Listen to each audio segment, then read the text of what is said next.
Welcome to the horror page. कहते हैं कि इस दुनिया में कुछ ऐसे राज हैं जो सामने ना आए तो ही अच्छा होता है। इस दुनिया में कुछ शक्तियां हैं जिन्हें हम देख नहीं सकते पर महसूस जरूर कर सकते हैं। उन्हीं में से एक भयानक शक्ति हर 100 साल बाद जाग उठती है।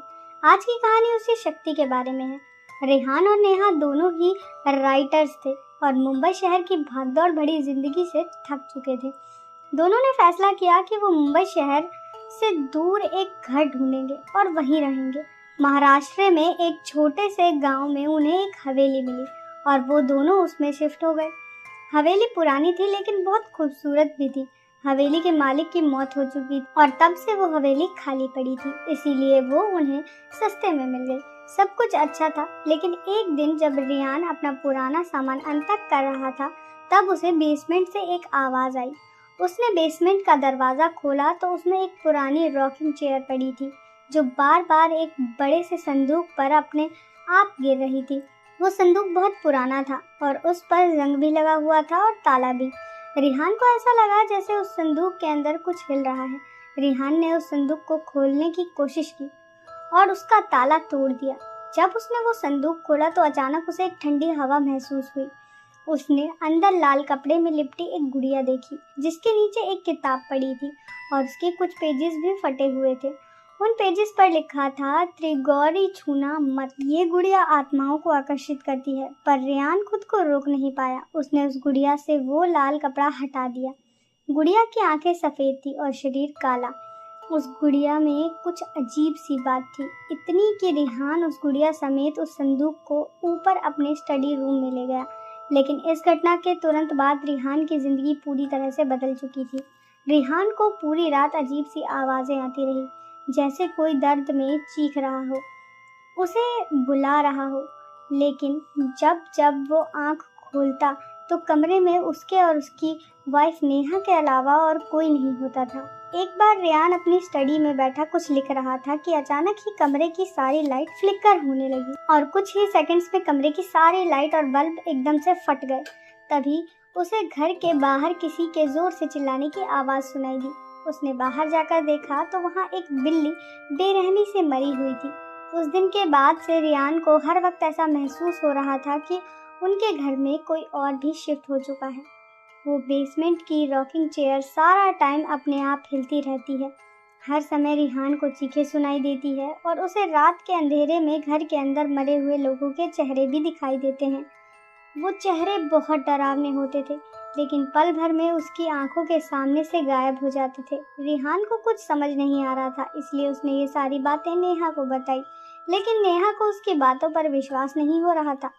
रिहान ने फैसला किया कि वो संदूक से मिली उस किताब को पढ़कर त्रिगौरी से जुड़ा राज जानने की कोशिश करेगा। रिहान सारा टाइम उस गुड़िया और उन पन्नों को पकड़कर उन्हें डिकोड करने में लगा रहता था।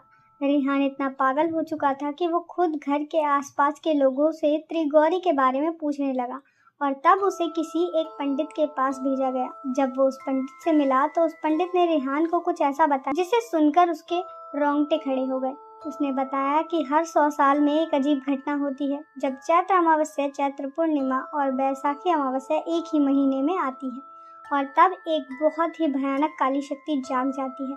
ये 3 रातें 100 साल में एक बार जब अप्रैल के महीने में आती हैं तो अपने साथ एक तबाही लाती हैं। 1 अप्रैल चैत्री अमावस्या से लेकर 30 अप्रैल यानी बैसाखी अमावस्या तक अप्रैल शताब्दी का सबसे खतरनाक महीना माना जाता है और इस पूरे महीने को कहते हैं काल त्रिगौरी।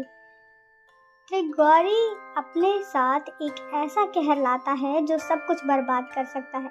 उस पंडित ने रिहान को बताया कि जिस गांव में रिहान अभी रह रहा है वहां 100 साल पहले एक काला जादू करने वाली औरत उसी लाल कपड़े में लिपटी गुड़िया का इस्तेमाल करके त्रिगौरी को अपनी नींद से जगाने की कोशिश कर रही थी और तब एक ही रात में पूरा का पूरा 500 लोगों का गांव मारा गया था और आसपास के सारे गांव में बीमारियां फैलने लगी, जिससे कई लोगों की ज़िंदगी बर्बाद हो चुकी थी।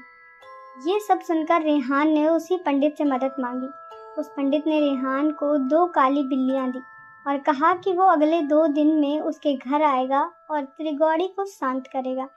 रेहान पूरा दिन घर में उस पंडित के बताए शुद्धिकरण के नुस्खे आजमाता रहा और उन बिल्लियों को 24 घंटे अपने पास रखता था। रेहान नेहा से कहता है कि ये काली बिल्लियाँ उनको घर की प्रेत आत्माओं से बचाएगी। नेहा से अब रेहान का पागलपन बर्दाश्त नहीं हो रहा था। 2 दिन बाद वो पंडित उनकी हवेली में आया। पूजा का सामान देखकर ही रेहान और नेहा की रूह कांपने लगी, क्योंकि उसमें इंसानी खोपड़ी, मरे हुए जानवर और ऐसी ही बहुत अजीबोगरीब चीजें थी। लेकिन उस पंडित ने रेहान को हिम्मत रखने को कहा। उसने हाथ में एक लाल कपड़ा लिया और उस लाल कपड़े से उस गुड़िया को निकालकर पूजा के स्थान के बीचों बीच रख दिया। पंडित ने देरी न करते हुए पूजा शुरू की और मंत्र आवाहन से काल त्रिगौरी को शांत करने की कोशिश करने लगा। पूजा शुरू करते ही रेहान को बहुत तेज दर्द में किसी की चीखें सुनाई देने लगी। तभी रेहान और नेहा ने देखा कि गेट की दीवार के अंदर से एक बहुत ही डरावनी 10 फीट लंबी परछाई निकल रही है, जो उनकी तरफ आ रही है। जैसे जैसे वो परछाई उनकी तरफ आ रही थी, वैसे वैसे घर की सारी लाइट्स अपने आप फूटती जा रही थी। तभी एकदम से बहुत ही तेजी से दरवाज़ा खुला और वो परछाई घर के अंदर आकर हवा में कहीं गायब हो गई। और तभी घर की सारी चीज़ें हिलने लगी। वो बिल्लियाँ आपस में एक दूसरे से इतनी बुरी तरह लड़ने लगी कि उन्होंने एक दूसरे को नोच काट कर मार डाला।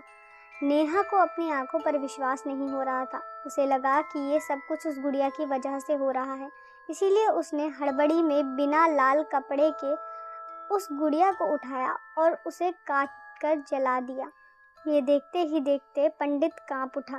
उसने बताया कि काल त्रिगौरी से ऐसे छुटकारा नहीं मिलेगा और बिना लाल कपड़ा के उस गुड़िया को छूने की हिम्मत करके नेहा ने अपने पूरे परिवार को संकट में डाल दिया है और अब उन्हें मरने से कोई नहीं बचा सकता। वो पंडित पूजा को बीच में छोड़कर ही घर जाने लगा। रेहान उस पंडित की मदद की भीख मांगने लगा, लेकिन वो पंडित इतना घबरा चुका था कि उसने कुछ नहीं सुना और वो वहाँ से चला गया। रेहान और नेहा की उस रात बहुत बुरी लड़ाई हुई। रेहान उस पूरी रात सो नहीं पाया, क्योंकि उसे बार बार वही 10 फीट लंबी परछाई नजर आ रही थी, जो धीरे धीरे और ज्यादा डरावनी होती जा रही थी। अगली सुबह उसे नेहा के चिल्लाने की आवाज आई। वो उसके पास पहुंचा।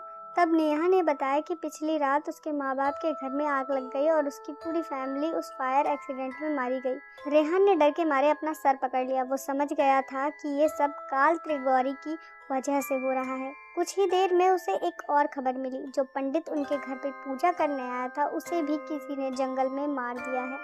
अब रेहान को कुछ समझ नहीं आ रहा था कि वो क्या करे। थक हार कर रेहान ने सोचा कि वो संदूक जला देगा, लेकिन जैसे ही वो संदूक तक पहुंचा, उसने देखा कि वो काली गुड़िया वापस से जुड़ गई और वो उस संदूक के ऊपर बैठकर उसे देख रही थी। तभी फिर से उसे नेहा के चिल्लाने की आवाज़ आई।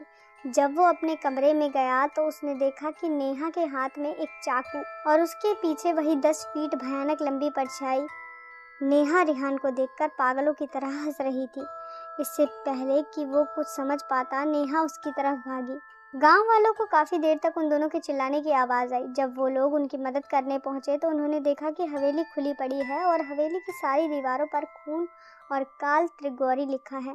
जब गांव वाले हवेली के बेसमेंट में गए तो उनके रोंगटे खड़े हो गए, क्योंकि वो दोनों पति पत्नी घर के बेसमेंट में बेजान पड़े थे। पुलिस की इन्वेस्टिगेशन में उन्हें रेहान के स्टडी टेबल पर उसकी डायरी मिली, जिसमें उसने पिछले कुछ दिनों में भी उसके साथ हो रहा था वो सब लिखा। लेकिन जब पुलिस ने पूरा घर छाना तो उन्हें वहाँ ना तो कोई संदूक मिला और ना ही कोई गुड़िया। बस दीवार पर बड़े बड़े खून से लिखे हुए शब्द थे, काल त्रिगौरी। आपको क्या लगता है कि क्या है काल त्रिगौरी का रहस्य और क्या होगा जब वो 100 साल बाद वापस जगेगा? अपने थॉट्स नीचे कमेंट में बताओ और वीडियो को लाइक करना मत भूलना और ऐसे ही अमेजिंग सी हॉरर स्टोरीज के लिए चैनल को सब्सक्राइब जरूर करना।